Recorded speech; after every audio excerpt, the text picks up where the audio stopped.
the Tampa theme park, announced that a new family-friendly suspended rollercoaster, called Phoenix Rising, is coming soon to the Pantopia area of the park.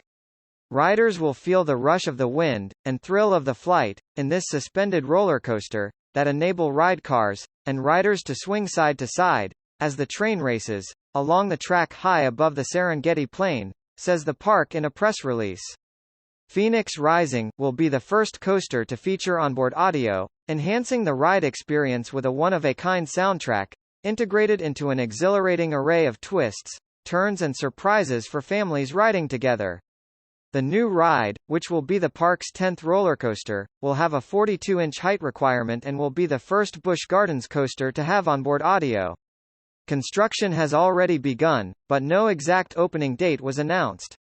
As for now, Phoenix Rising is expected to open sometime in the spring of 2024. Phoenix Rising will travel at speeds up to 44 miles per hour throughout a 1831-feet journey. Annual pass members get early ride access on Phoenix Rising, prior to its public debut next spring. In addition to exclusive perks and monthly rewards, pass members can enjoy a vibrant array of seasonal events throughout the year. Joining a comprehensive coaster collection, this new attraction reinforces their commitment to provide guests with new, immersive and one-of-a-kind experiences.